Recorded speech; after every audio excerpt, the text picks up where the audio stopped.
उनके साए तले दबे हैं, वक्त आने पर वो इन सायों को ही मिटा देंगे। एक बड़ा ही रैपिड पॉलिटिकल चेंज, मैं इसको टर्मोइल नहीं कहूंगा, कुछ बहुत बड़ा हो रहा है नेपाल में। अभी रिसेंटली लगातार ऐसी खबरें मिल रही हैं, फॉर्मर प्राइम मिनिस्टर के घर को जला दिया गया, जिसमें उनकी बीवी थी और वो भी इन इंजरीज की वजह से एक्सपायर हो चुकी हैं। नेपाल के फाइनेंस मिनिस्टर को सड़क पर दौड़ाकर मारा जा रहा है। प्राइम मिनिस्टर देश छोड़कर भाग गए हैं। चल क्या रहा है नेपाल में? शुरुआत कैसे हुई? और अगर ये प्रोटेस्ट जेन्युइन है, क्योंकि corruption, nepotism, problems of youth in Nepal, जिसके बारे में बोला नहीं जा रहा था, वो तो केवल दबे हुए थे, उनके पास कुछ ऑप्शन ज्यादा थे नहीं। एक बड़ा जो तबका है, मैं उसकी बात कर रहा हूं, क्योंकि जो रिच क्लास है, जो रूलिंग क्लास है, वो तो फॉरेन ट्रिप्स को फ्लॉन्ट कर रहे थे सोशल मीडिया पर, प्रॉपर्टीज उन्होंने देश से बाहर भी ले रखी हैं। हम उस नेपाल की बात कर रहे हैं जो नेपाल वास्तविकता में नेपाल है। तो फिर इस प्रोटेस्ट को फ्यूल कौन कर रहा है? क्या ये एक स्पॉन्टेनियस मूवमेंट है या इसके पीछे एक पैटर्न है, डीप लेयर्स हैं, जिसके बारे में खुलकर बोला नहीं जा रहा है? इसका फायदा कौन लेगा? इमीडिएटली क्या ट्रेंड दिख रहा है?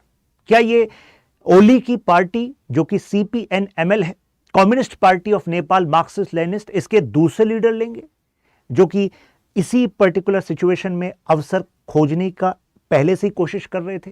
कुछ तथ्य, कुछ फैक्ट्स मैं भी शेयर करूंगा। ये इसमें कुछ एक्सटर्नल रीजंस हैं। क्या यूएसए इसके पीछे है? NED, US aid, MCC compact, उसका क्लॉज 7, क्या है ये मामला, जिसके बारे में अभी मीडिया को आगे बात करनी होगी। हो सकता है आने वाले 1-2 दिनों में आप इन इश्यूज पर एनालिसिस देखें, जिनको मैं यहां पर डिस्कस करने जा रहा हूं।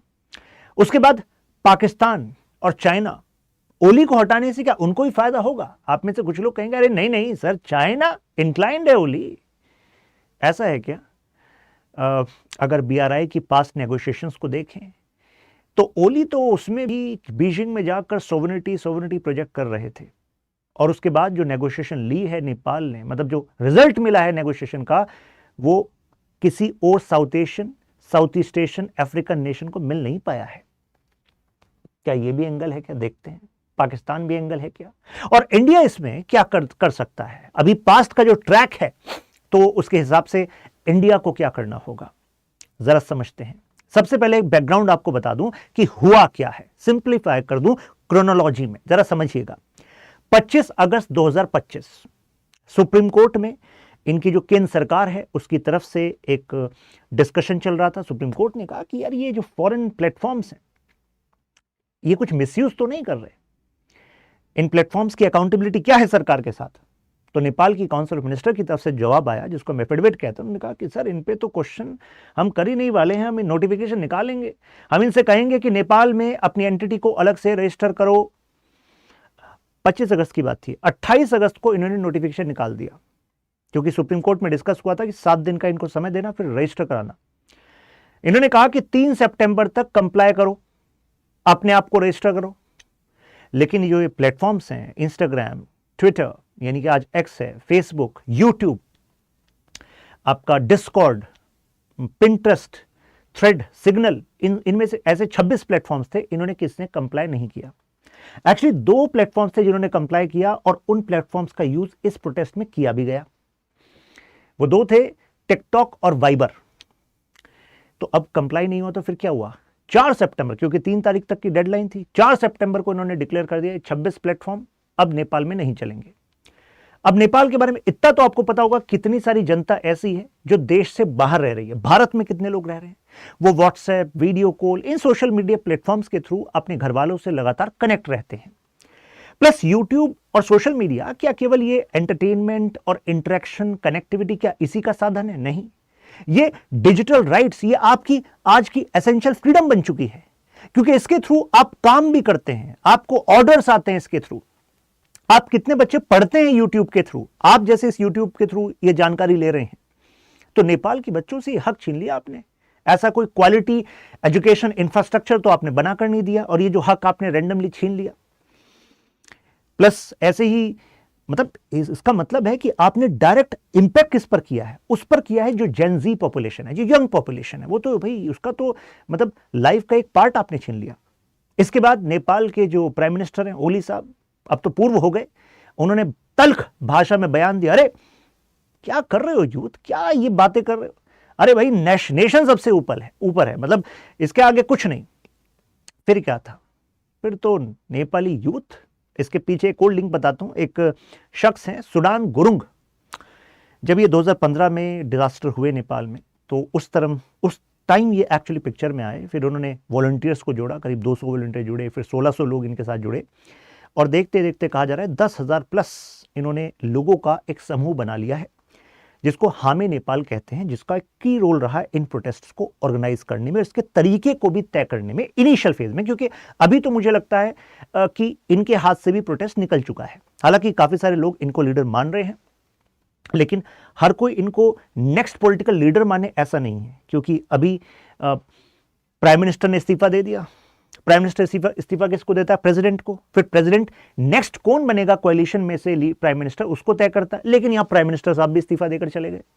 तो मैंने सोचा जरा इनकी कॉन्स्टिट्यूशन को देखें, क्या कह रहा है इनका आर्टिकल 67, इनका आर्टिकल 76।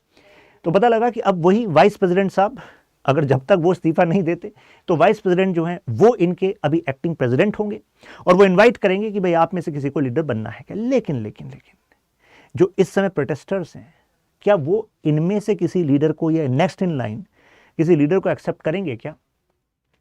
लगता तो नहीं है, क्योंकि नई जो खबर आ रही है उसके हिसाब से काठमांडू के मेयर हैं, सन 1990 में उनका जन्म हुआ है, बालेंद्र शाह।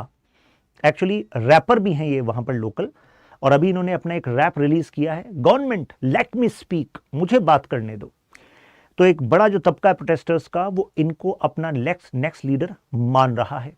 तो जैसे कि बांग्लादेश में हुआ था, उसके बाद एक अंतरिम सरकार बनी थी, इंटरिम गवर्नमेंट बनी थी, तो नेपाल में अगर अंतरिम सरकार बनेगी तो देखना है कि उसमें गुरुंग या फिर बालेंद्र शाह कौन लीडर बनेंगे, या फिर कोई और नया चेहरा उभर कर आता है। क्योंकि प्रोटेस्ट मतलब डे वाइज एक्चुअली शिफ्ट होती है उसकी वेव। खैर, तो अभी आपको ये तो पता लगा कि इन्होंने ऐसा बयान दिया, उसके बाद प्रोटेस्ट आया। तो यहाँ पर जो गुरुंग की मैंने बात करी, इन्होंने, क्योंकि इनका मैंने कहा ना 10,000 प्लस इनका सिविल सोसाइटी ग्रुप था, मतलब जिसके थ्रू ये नेपाल के लोगों की सहायता कर रहे थे, डिजास्टर रिलीफ में, रिहेबिलिटेशन में, उनको जगाने में कि नेपाल के लिए कुछ करो। प्लस इनको सेलिब्रिटी एंडोर्समेंट भी पहले से था। तो इन्होंने कहा चलो भाई ऐसा अगर हुआ है, हम सबका नुकसान है, तो हम शांति के तरीके से प्रोटेस्ट करेंगे। जो पार्लियामेंट वाला इनका एरिया, वहां पर इन्होंने कहा कि स्टूडेंट्स के अपनी यूनिफॉर्म में आना है और बुक्स लेकर आना है, शांति के तरीके की बात हुई थी।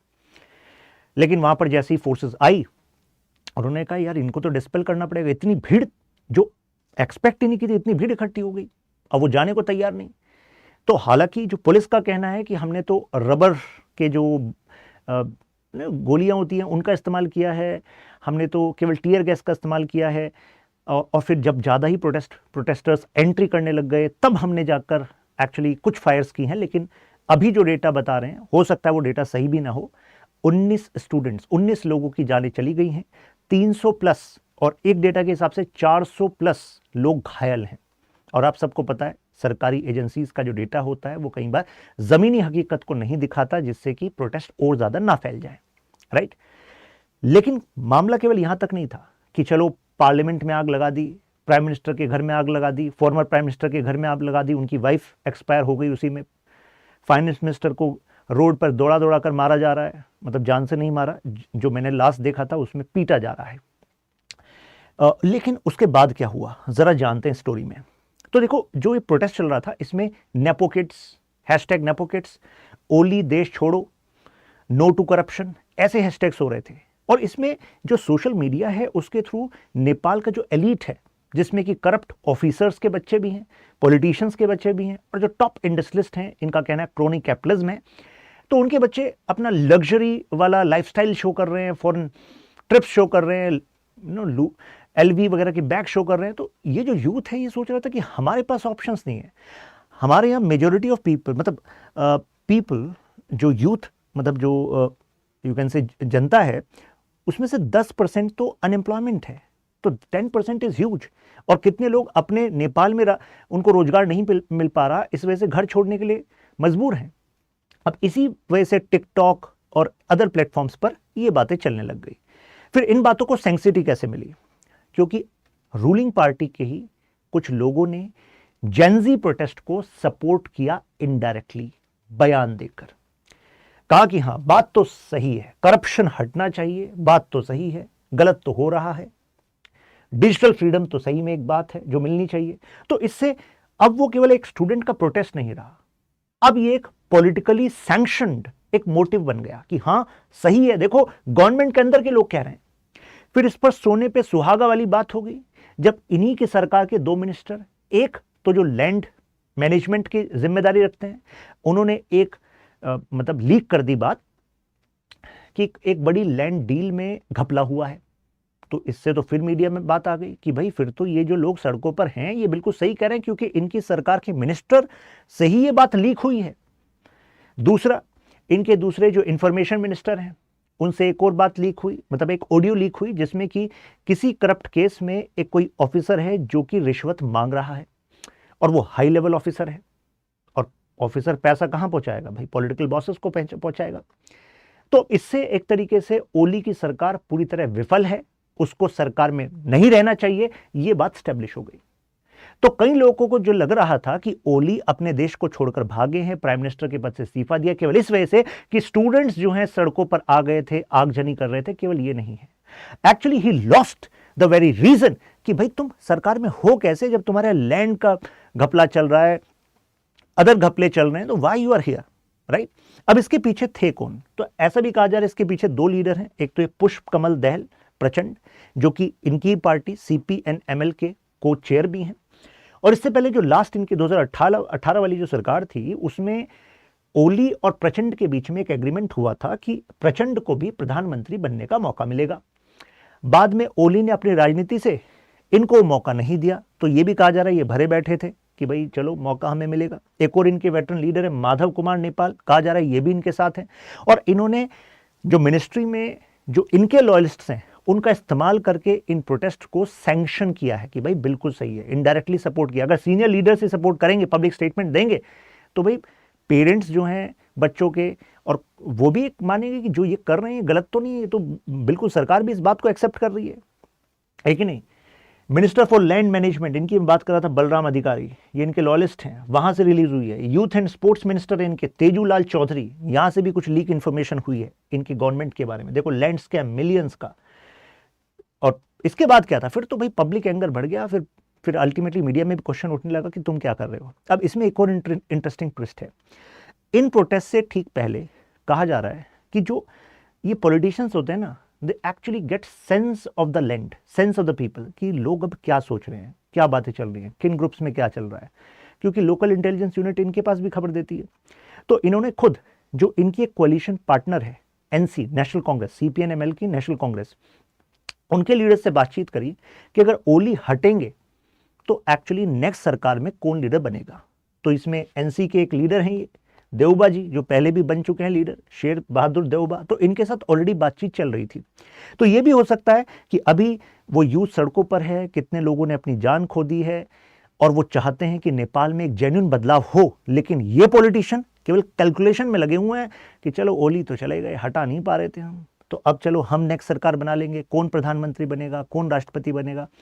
तो मतलब हम तो यही कह सकते हैं कि अगर एक ऐसा मौका नेपाल के पास आया है कि इस सिस्टम से छुटकारा मिल सकता है, इस व्यवस्था से, ऐसी व्यवस्था से, तो मतलब नई लीडरशिप आए, एक ऐसी लीडरशिप आए जिसमें कि यूथ जो एक होप लेकर आ रहा है, तो उनमें से कुछ लीडरशिप आए। और ऐसा नहीं है कि ब्यूरोक्रेसी में भी सारे लोग करप्ट ही होंगे, कितने ऐसे लोग होंगे जो नेपाल का भला चाहते होंगे, क्योंकि ब्यूरोक्रेसी में पता रहता है कौन कितना क्या करप्ट है। तो कुछ असेसमेंट ऐसा करना पड़ेगा, कुछ कानूनों को आपको बदलना पड़ेगा, जिससे कि एक नई होप तो एटलीस्ट मिले, क्योंकि कई बार एक होप से बड़ा बदलाव हो जाता है। दूसरा एंगल है, 240 साल की इनकी मोनार्की थी, आप सबको पता है, वो सिविल वॉर वाली सिचुएशन हुई, उसके बाद मोनार्की से डेमोक्रेसी में गए, कहा कि डेमोक्रेसी से ट्रांसपेरेंसी, अकाउंटेबिलिटी, रेस्पॉन्सिबल सरकार आएगी। तब से लेकर अभी तक 13 सरकारें बदल चुकी हैं इनकी, स्थिर सरकार नहीं रह पाती है। तो अगर स्थिर सरकार नहीं रहेगी, कॉन्स्टिट्यूशनल क्राइसिस उसके बाद से 3 बार आ चुके हैं। यहाँ पर मधेशी जो पॉपुलेशन है, जो तराई रीजन की पॉपुलेशन है, वो अपनी आइडेंटिटी के लिए लड़ रही है, अपनी पहचान के लिए लड़ रही है। तो कहां से फिर स्थिर नेपाल होगा, कहां से समृद्ध नेपाल होगा? फिर यहीं पर ये पार्टी आती है राष्ट्रीय प्रजातंत्र पार्टी। ये कह रहे हैं कि हम तो दोबारा से मोनार्की लाना चाहते हैं, क्योंकि मोनार्की में जो राजा होगा वो एक्चुअली एक न्यूट्रल आर्बिटर होगा, वो करप्ट नहीं होगा, ऐसा इनका मानना है। जैसे करप्ट आज के पॉलिटिशियंस नेपाल के हो गए हैं, तो उससे तो बेटर राजा ही था। तो एक पॉलिटिकल स्टेबिलिटी बनी रहेगी नेपाल में, क्योंकि 13 सरकारें बदलने का मतलब है स्टेबिलिटी नहीं। तो आज नेपाल की जरूरत एक पॉलिटिकल स्टेबिलिटी है जो मोनार्की से आ सकती है। प्लस यही पार्टी के और जो इनका सपोर्ट बेस है वो चाहता है कि नेपाल में एक हिंदू राष्ट्र बने, मेजॉरिटी हिंदू। तो एक रिलीजन ट्रेडिशन को प्रिजर्व करने का ये भी एक एंगल है। खैर, जेनजी प्रोटेस्ट इससे बिल्कुल अलग है, लेकिन हाँ ऐसा हो सकता है जेनजी प्रोटेस्ट से, क्योंकि इससे पहले मोनार्की को लेकर भी प्रोटेस्ट चल रहे थे, वो क्लब होकर एक बड़ा पॉलिटिकल अपहीवल कर दे। मतलब इससे बड़ा भी हो सकता है, क्योंकि इसका बेनिफिट प्रो मोनार्की वालों को भी होगा, राइट। अब इसमें एक्सटर्नल हैंड भी हो सकता है क्या? जैसे मैंने शुरुआत में वीडियो के यूएसए का एंगल बताया था, अभी आगे बढ़ूंगा। आप मेरे साथ यहां पर कनेक्ट कर सकते हैं Shashank Tyagi for you, Instagram, Telegram, जिससे आपका कोई वीडियो, कोई एनालिसिस मिस ना हो। सारे अपडेट्स यहां पर आते हैं, इसका पीडीएफ भी यहां पर आता है। अगर आप अपनी तैयारी शुरू कर रहे हैं तो ये नंबर आप नोट कर सकते हैं। स्टडी IQ पर आप कॉल करेंगे तो डेडिकेटेड काउंसलर, मेंटोर आपको सपोर्ट करेगा रिगार्डिंग कोर्स। तैयारी शुरू करने के लिए एक सिस्टमैटिक तरीके से आपको एफर्ट करने होते हैं। अगर आप वो कर पा रहे हैं, कोई अच्छी गाइडेंस आपके पास है, फिर तो अच्छा है, लगे रहिए। लेकिन अगर आपको क्वालिटी गाइडेंस चाहिए, एक टाइम फ्रेम में कोर्स कंप्लीट करना है, क्वालिटी कंटेंट चाहिए, तो आप इस कोर्स में ज्वाइन कर सकते हैं रिड्यूस्ड फीस पर, त्यागी लाइव कोर्स कोड यूज करके। पॉलिटिकल साइंस, इंटरनेशनल रिलेशंस मैं पढ़ाता हूँ, बेसिक से लेकर मोक्ष तक। मोक्ष का मतलब है मास्टरी। तो this is the batch. 15th को न्यू बैच स्टार्ट हो रहा है। अगर आपका इंटरेस्ट है तो this batch is going to give you the due confidence. सब कुछ इसमें आपको मिल जाएगा, क्लासेस, मेंटरिंग, टेस्ट सीरीज, सब कुछ। पूरा बैच में ही पढ़ाता हूँ, और जीएस में, पॉलिटी में आपको मैं मिलूंगा। Now coming back to the topic, देखिए नेपाल जियोपॉलिटिक्स के लहजे से क्यों इंपॉर्टेंट है? क्योंकि लोकेशन देखिए, sandwiched between India and China. कोई कहेगा नेपाल को क्यों यूएस से इंटरेस्ट लेगा नेपाल में? क्यों नहीं लेगा? क्योंकि अगर नेपाल बफर है तो नेपाल अपने आप में स्ट्रेटेजिक कंटेस्टेशन का जोन भी है। याद करिए चाणक्य ने क्या कहा था मंडल थ्योरी में। मंडल थ्योरी कहा कि जो मध्यमा है, अगर भारत की दृष्टि से देखें, भारत के हिसाब से देखें, तो उसको भारत के साथ होना होगा।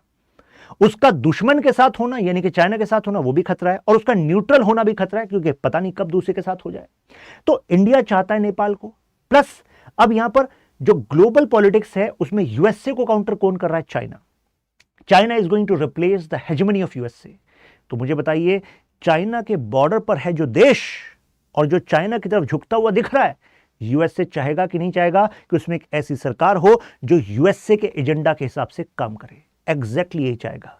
यूएसए की इंडो पैसिफिक स्ट्रेटेजी में वो नेपाल को अपने साथ चाहते हैं। और याद कीजिए, इंडो पैसिफिक स्ट्रेटेजी जो है यूएसए की, वो चाइना के खिलाफ है कि नहीं? अरे चाइना को काउंटर करने के लिए तो इनिशिएटिव्स हैं इंडो पैसिफिक स्ट्रेटेजी के। चाहे आप क्वाड देखिए, आप ऑकस देखिए, हर जगह वही है। IPEF, हर जगह आप काउंटर करना चाहते हैं। हम चाहते हैं कि ये देश, छोटे छोटे देश, ये चाइना के डेट ट्रैप में ना फंस जाएं।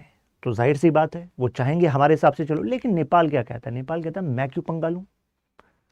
मतलब अगर इंडो पैसिफिक स्ट्रेटेजी में समझौता कर लिया कि हम एलाय बन गए एक तरीके से यूएसए के, तो चाइना नाराज हो जाएगा भाई। और चाइना तो हमें 5G के लिए जरूरी है, हाइड्रो पावर इंफ्रास्ट्रक्चर के लिए जरूरी है, road network, trans Himalayan railways के लिए जरूरी है, रोड एंड रेलवेज। तो कहेगा मैं क्यों पंगा लूं, मैं नहीं जाऊंगा चाइना के खिलाफ। अब यूएसए ने कहा नहीं जाओगे, लेकिन तुम्हारे यहाँ ये जो फ्लड्स आते हैं, अर्थक्वेक आते हैं, फिर तुम्हारे यहाँ जो डिफरेंस है हिली रीजन और जो तेराई रीजन, पॉलिटिकल डिस्प्यूट, उसका एक रीजन क्या है कि तुम्हारे यहाँ इंफ्रास्ट्रक्चर प्रॉपर नहीं है, तुम्हारे डेवलपमेंट के लिए सरकार के पास पैसा नहीं है, आप सॉफ्ट स्टेट बन गए हो। सॉफ्ट स्टेट का मतलब होता है कि you are not having capacity to implement laws. ये गनर मर्डल एक स्कॉलर हुए, उनकी बुक है एशियन ड्रामा। तो वो कहते हैं एशियन ड्रामा में नेपाल देख लो वीक है, क्योंकि स्टेट के पास पैसा नहीं है। तो यूएसए कहता है पैसा हम प्रोवाइड करेंगे ना, यूएस एड के थ्रू, NED के through, national endowment for democracy. देखो तुम सिविल वॉर करके डेमोक्रेसी बने हो, तो तुम्हारी डेमोक्रेसी सक्सेसफुल होगी, तो हमारा जो एजेंडा है कि ग्लोबल लेवल पर डेमोक्रेसी ही छाए, जिससे शांति आए, समृद्धि आए।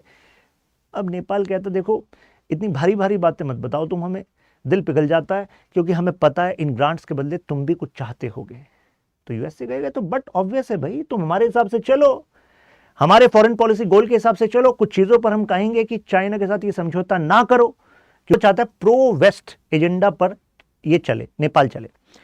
इसके लिए इन्होंने अलग से एमसीसी कॉम्पैक्ट इशू ये भी लाया था। इसका मतलब क्या है? Millennium challenge corporation. एक्चुअली ये यूएस गवर्नमेंट की फॉरेन एड एजेंसी है। इसने कहा कि हम कुछ प्रोजेक्ट्स यहां पर चलाएंगे जिससे अल्टीमेटली वो सॉफ्ट स्टेट वाला कॉन्सेप्ट हट जाएगा, आपकी स्टेट, आपकी एजेंसी स्ट्रांग हो जाएंगी, डेवलपमेंट होगा। उन्होंने कहा ठीक है होगा, लेकिन डिटेल्स में जाइए। तो एक्चुअली ये $500 मिलियन का इन्हें डेवलपमेंटल एड ग्रांट देने की बात की। ग्रांट का मतलब पैसा दे दिया, वापस नहीं। तो आपको नहीं लगता कि भाई दुनिया में कोई चीज फ्री में नहीं मिल रही? अगर इतना बड़ा ऑफर मिल रहा है ना, $500 मिलियन ग्रांट, तो कुछ तो इसके पीछे होगा। इसके बदले आपको क्या चाहिए? नेपाल की थोड़ी सी सॉवरेनिटी। ये इनका क्लॉज 7.1 है। ये कहता है कि अगर इंप्लीमेंटेशन में कभी नेपाल का जो डोमेस्टिक लॉ अगेंस्ट खड़ा हो गया, किसके? एमसीसी के कॉन्ट्रैक्ट के, जो यूएस के साथ इन्होंने कॉन्ट्रैक्ट साइन किया, तो यूएसए का जो कॉन्ट्रैक्ट है वो ऊपर माना जाएगा। यानी कि बीच में ही आप कंडीशन को चेंज नहीं कर सकते।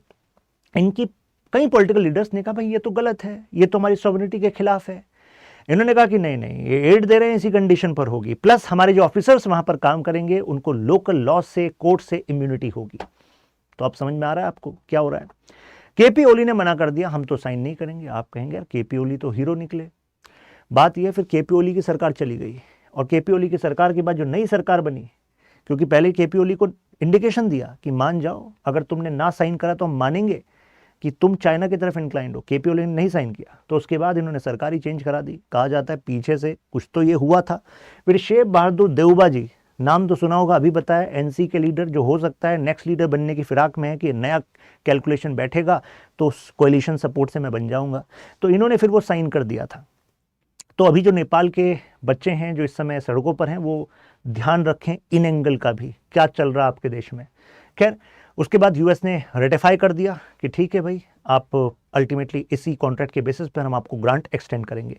लेकिन फिर दोबारा प्रॉब्लम हुई। इमीडिएट प्रॉब्लम क्या हुई कि यार बीआरआई को लेकर आपने चाइना के साथ नेगोशिएट करा, और उसमें एक बड़ा कंपोनेंट, चलो तुमने ग्रांट भी ले लिया, लेकिन लोन भी उसमें आपने लिया हुआ है, जैसे पोखरा इंटरनेशनल एयरपोर्ट। तो ऐसे इनिशिएटिव्स पे से नेपाल तुम अल्टीमेटली डिपेंडेंट हो जाओगे चाइना पर, सॉवरेनिटी को खो बैठोगे। नेपाल भी सोच रहा होगा, देखो हु इज टॉकिंग, यही वो है एमसीसी कॉम्पैक्ट, अभी 7.1 क्लॉज, उसके थ्रू खुद हमारी सॉवरेनिटी को कॉम्प्रोमाइज कर रहा था, और अब कह रहे हैं कि ये जो प्रोजेक्ट्स हैं ये सॉवरेनिटी को खो बैठेंगे। तो इससे आपको पता लग रहा है ना कि भाई साहब, जो इंटरनेशनल पॉलिटिक्स में कमजोर होता है ना, उसका तो हर कोई इस्तेमाल करता है। नेपाल के साथ यही हो रहा है, उधर से यूएस से, इधर से चाइना, यही चल रहा है। खैर, फाइनली अब वाशिंगटन चाहता है कि इंडो पैसिफिक स्ट्रेटजी हमारे लिए क्रूशल है, क्योंकि चाइना बहुत तेजी से ग्रो कर रहा है, तो उसमें आप हमारे साथ अलाइन हो। ये इनकी फाइनल स्ट्रेटजी है। केपी ओली क्योंकि दोबारा से वो प्रधानमंत्री बन गए थे, अगर वो इनके साथ इंक्लाइन ना होकर अब और ज्यादा तेजी से चाइना की तरफ इंक्लाइन हो रहे हैं, इवन मतलब इंडिया के खिलाफ बातें बोल रहे हैं, लेपू लेक पास, लिम्पियाधुरा को लेकर चाइना के कहने पर, क्योंकि वो मैप कार्टोग्राफिक एग्रेशन कह रहे थे ना कि मैप देखिए हम अपना नया लाएंगे, ये लिम्पियाधुरा वाला एरिया हमारा है, काला पानी एरिया हमारा है। तो यूएसए कह रहा है कि मतलब तुम बिल्कुल ही चाइना की तरफ जाते जा रहे हो, तो नुकसान हमें करोगे। आपको नहीं लगता कुछ ऐसा ही एक्चुअली शेख हसीना के साथ भी हुआ था? जैसे सेंट मार्टिन आइलैंड पर वो अपना मिलिट्री बेस बनाना चाहते थे बांग्लादेश में, शेख हसीना फेवर में नहीं थी। उसके बाद फिर स्टूडेंट प्रोटेस्ट हुए, और उसके बाद Sheikh Hasina tata bye bye हो गई। उसके बाद एक अंतरिम सरकार चल रही है। तो कुछ एनालिस्ट का कहना है कि पैटर्न को पहचानिए, स्क्रिप्ट वही है, बस मूवी जो है वो एक नई जगह बन रही है, ऐसा कहा जा रहा है। क्योंकि शेख हसीना जो है वो इजराइल के खिलाफ बोल रही थी, और जो वेस्टर्न थिंक टैंक्स हैं उनको रिजेक्ट कर रही थी। अब अदर प्लेयर्स इसमें कौन हो सकते हैं? तो देखिए, ओआरएफ का कहना है कि ये ग्रे जोन वॉरफेयर चल रहा है। ग्रे जोन वॉरफेयर का मतलब होता है कई बातें जो क्लियरली ना कही जाएं, लेकिन इनडायरेक्टली आप स्ट्रेटेजिकली दूसरे के अंदर इंटरफेयर करते हो। जैसे कि आईएसआई नेपाल को अपना बेस मानती आई है। आपने सुना भी होगा कि इंडिया में कितना इन्फिल्ट्रेशन जो पाकिस्तान के थ्रू हुआ है, वो नेपाल को एज अ बेस बनाकर हुआ है। कितने ऑर्गेनाइज क्राइम के नेटवर्क यहां से नेपाल पहुंचकर, कि नेपाल बस बॉर्डर पार कर लें, जो क्रिमिनल्स हैं वहां पहुंच जाते हैं, वहां से फिर अपनी एक्टिविटीज को अंजाम देते हैं। तो आईएसआई उसको एक स्ट्रांग होल्ड की तरह बनाना चाहती है। कहा गया कि जो नई सरकारें हैं, जो नई सरकार है, वो एक्चुअली अब सोवेनिटी, इंटीग्रिटी, इसकी बातें करने लग रही है। आईएसआई, अब इंडिया का भी प्रेशर है, तो इस वजह से आईएसआई के खिलाफ वहां पर जो हो रहे ऑपरेशन, मतलब उनके जो एसेट्स होते हैं, उनके एसेट्स का मतलब आतंकवादी होते हैं, तो उसको लेकर आईएसआई सोच रही है अब जो पहले वाली हमारी शान और शौकत होती थी, आतंकवादी वहाँ बैठाते थे, वहाँ से इंडिया में आघात करते थे, वो हो नहीं पा रहा है। तो आप कहेंगे लेकिन चाइना को क्या दिक्कत है, चाइना के तो फेवर में है ही ना ओली। लेकिन the way he was negotiating, उसके बाद लोन के एक बड़े पार्ट को उन्होंने ग्रांट में कन्वर्ट कर दिया और वो सोवरेनिटी की जो बातें कर रहे थे, तो इससे मतलब चाइना को चाहिए एक ऐसा लीडर जो कि फ्लेक्सिबल हो on the terms of China, ये भी कहा जा रहा है, क्योंकि तभी वो नेपाल को क्रूशियल एलाई की तरह इस्तेमाल कर पाएगा। अब इंडिया की क्या पोजीशन है, देखिए इंडिया नेबरहुड फर्स्ट पॉलिसी का इस्तेमाल करता है। इंडिया नॉन रेसिप्रोसिटी का रिलेशन रखता है। नॉन रेसिप्रोसिटी समझते हो, इसका मतलब ये होता है कि भारत तो अपने बजट से इतने सालों से ग्रांट देता आया है नेपाल को, ओपन बॉर्डर रखा हुआ है नेपाल के साथ। आपने बचपन से अपने आसपास देखा होगा कि कितने लोग हमारे साथ जो रहते हैं, काम करते हैं हमारे आसपास, ऑफिसेज में, घर के आसपास, कॉलोनीज में, वो नेपाली लोग हैं। हमारे यहां तो रोटी बेटी का रिश्ता है, कल्चरल इंटरलिंकेज है, तो we have very deep and multi layer ties with Nepal. हालांकि नैरेटिव भी चलाया जाता है कि भारत जो है नेपाल की आंतरिक राजनीति, इंटरनल पॉलिटिक्स में इन्फ्लुएंस करता है। लेकिन अगर आप इस पूरी ट्रेजेक्टरी को देखो अभी रिसेंट पास्ट की, जरा समझिएगा मैं क्या कह रहा हूं। भारत के खिलाफ यह आरोप लगाया जाता है कि भाई भारत जो है बिग ब्रदर एटीट्यूड रखता है, यानी कि वो अपने हिसाब से इन छोटे देशों को चलाना चाहता है। जिस तरह की स्थिति पिछले कुछ सालों में हमारे आस पड़ोस में रही है, क्या भारत इस नैरेटिव को बल देने वाला कोई काम करेगा? नहीं करेगा। कारण क्योंकि we are already getting the advantage of geography. Geography wants India and Nepal to stand together. हमारा प्रेजेंट, हमारा फ्यूचर जुड़ा हुआ है, क्योंकि दूसरी तरफ जो है वो हिमालयन बॉर्डर्स हैं। नेपाल की इकोनॉमी को, नेपाल के यूथ को जो जॉब्स चाहिए, जो प्रोस्पेरिटी चाहिए, उसके लिए जो ट्रांजिट फैसिलिटी है, आना जाना और पोर्ट्स का इस्तेमाल करना, जैसे कोलकाता पोर्ट से, वो इंडिया ऑलरेडी मतलब लेवरेज नेपाल को देता आया है। क्योंकि अगर हमारे पड़ोस में समृद्धि आएगी, शांति आएगी, वो इंडिया के लिए भी अच्छा है। इससे पहले जब भी उन सरकारों ने कुछ स्थिति गड़बड़ करी है, जैसे कि Madhesi population, Terai region, flat जो प्लेन्स हैं, अभी भी मुझे लग रहा है आप में से कई लोग जो इस वीडियो को देख रहे हैं, उनके कई रिश्तेदार नेपाल में रहते होंगे। मेरी क्लासेस में कई स्टूडेंट्स हैं, जैसे जो ईस्टर्न यूपी से हैं, बिहार से हैं, वो बताते हैं कि उनके मामा, उनके चाचा, उनका बिजनेस वहाँ पर है, उनकी तो फैमिली वहाँ पर है। हमारे स्टडी आईक्यू में ही एक फैकल्टी हैं जिनकी ससुराल जो है वो नेपाल में है। तो कहने का मतलब है हमारे तो फैमिली टाइज हैं, राइट। तो ऐसे में जो स्पेशली जो तेराई रीजन है, मतलब जो फ्लैट रीजन, मधेशी पॉपुलेशन है, अगर उनको पॉलिटिक्स के तहत बराबरी का दर्जा नहीं मिलेगा, तो हम क्या चाहेंगे कि हमारे पड़ोस में कुछ प्रोटेस्ट हों, ऐसे प्रोटेस्ट हों जो नेपाल की पॉलिटिक्स में इनस्टेबिलिटी क्रिएट करें, इकोनॉमी में इनस्टेबिलिटी क्रिएट करें, जिससे अल्टीमेटली हमारे पड़ोस में आग लगे। क्योंकि अगर वहां पर फायर है ना, तो कोई ना कोई जो नॉन स्टेट एक्टर्स हैं, जो इंसर्जेंट ग्रुप होते हैं, वो इसका फायदा उठाएंगे, जिसका नुकसान नेपाल को भी होगा और भारत को भी होगा। तो भारत के कभी भी फेवर में नहीं है कि नेपाल में इंस्टेबिलिटी हो, भारत के हमेशा फेवर में है कि नेपाल स्ट्रांग हो, स्टेबल हो। और ये जो नैरेटिव्स फैलाए गए हैं, नैरेटिव्स में कौन शामिल है? चाइना शामिल है, पाकिस्तान शामिल है इन नैरेटिव्स में, जो मैंने लिम्पियाधुरा और अदर आपको बताए। तो इंडिया की जो पॉलिसी है वो नेबरहुड फर्स्ट पॉलिसी है। अब मैं एक और एग्जांपल दे दूं आपको, मालदीव्स में जब कू होने वाला था, यानी कि तख्तापलट होने वाला था, तो मालदीव्स ने भारत से मांग करी कि हमारी सरकार को बचाइए, हमारे देश में स्थिरता लाइए, नहीं तो गड़बड़ हो जाएगी। पता नहीं किस किस के हाथ में देश आ जाएगा, बढ़ जाएगा, क्योंकि टापू हैं कितने सारे, कलेक्टिवली मालदीव्स है।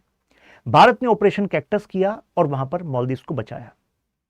आज जो सो कॉल्ड डेवलप्ड नेशन है, जब वो किसी देश में स्टेबिलिटी के लिए अपनी मिलिट्री फोर्सेस भेजते हैं, तो कितने सालों तक वहां से निकलते नहीं है, उसके रिसोर्सेज को कैप्चर करते हैं, उनकी कंपनीज को वहां पर कॉन्ट्रैक्ट दिला देते हैं।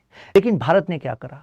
ऑपरेशन कैक्टस के थ्रू मालदीव्स में स्टेबिलिटी लाई, और जैसी वो स्टेबिलिटी आ गई और उनकी सरकार रीइंस्टेट हो गई, स्ट्रेंथन हो गई उनकी मिलिट्री फोर्सेस, पुलिस फोर्सेस, हम वहां से वापस आ गए, हमारी पूरी मिलिट्री फोर्सेस निकल गई। तो दुनिया भी इस बात से अचंभित थी कि यार मालदीव्स ये तो इतनी स्ट्रेटेजिक लोकेशन है।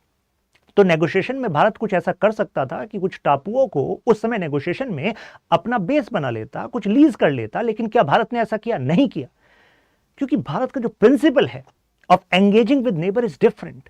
और ये जो आसपास का नैरेटिव है, ये सब फर्जी नैरेटिव है अगर आप फैक्ट में जाएं तो इसका मतलब ये है कि इंडिया की सेम पोजीशन नेपाल के साथ है। India is standing with Nepali youth, Nepali population कि वहां पर स्टेबिलिटी आए, करप्शन जाए, स्ट्रेंथ आए, राइट। और आफ्टर मैथ अब क्या होगा, आपको बताया कि इस प्रोसेस के through ultimately next in line जो है वो कोशिश करेंगे कि हम पावर में आ जाएं। लेकिन मैंने बताया बालेंद्र शाह, सुडान गुरुंग ऐसे लीडर्स हैं जो अब सामने निकल कर आ रहे हैं। हो सकता है अंतरिम सरकार बने, या हो सकता है कि इनके प्राइम मिनिस्टर चले गए तो प्रेसिडेंट के पास पावर आती हैं कि वो कोalition के हिसाब से जो लीडर मेजोरिटी प्रूफ कर दे उसको लीडर बना सकते हैं।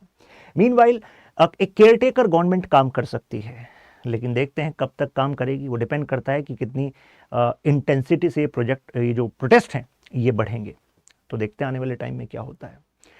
आर्मी का क्या रोल रहेगा, कई लोग कह रहे थे कि अरे ऐसा हो सकता है कि मिलिट्री गवर्नमेंट वहां पर आ जाए। तो देखिए इनके चीफ ऑफ आर्मी स्टाफ ने कह दिया है कि जो डिफेंस फोर्सेस हैं वो नॉन पॉलिटिकल हैं और वो किसी तरीके से किसी पार्टी के फेवर में कोई पावर को कैप्चर कराने में या खुद पावर कैप्चर में इन्वॉल्व नहीं होंगी। उनका केवल एक ही काम है, रिस्टोर ऑर्डर। वो न्यूट्रल वे में वही काम करती रहेंगी। जो पॉलिटिकल फ्यूचर है नेपाल का वो नेपाल की जनता ही तय करेगी। They should decide. तो कंक्लूजन के तौर पर हम क्या कह सकते हैं कि जो पॉलिटिकल कैओस है इसका रिस्टोरेशन जल्दी हो। यहां पर इनको एक मौका मिला है कि क्रोनी कैपिटलिज्म, करप्शन, नेपोटिज्म इससे छुटकारा मिले। और मतलब ये तो अल्टीमेटली कितनी सारी सोसाइटीज में होता है, राइट। और उस सोसाइटी में कोई एक मोमेंट ऐसा आता है कि जब कुछ बड़ा बदलाव हो सकता है। नेपाल के लिए वही एक बड़े बदलाव का ये मोमेंट है। खैर, फिर मिलते हैं आपसे नेक्स्ट वीडियो में। आपका जो अपना ओपिनियन हो डू शेयर इन कमेंट्स। यहां पर आप कनेक्ट कर सकते हैं Shashank Tyagi for you, Instagram, Telegram. The ongoing political turmoil in Nepal signals about new age political movement can make space quicker than before. एक अच्छा क्वेश्चन है क्योंकि सोशल मूवमेंट हम अलग से टॉपिक पढ़ते हैं पॉलिटिकल साइंस इंटरनेशनल रिलेशंस में, तो वहां पे एक इंटरेस्टिंग एंगल बनता है ये।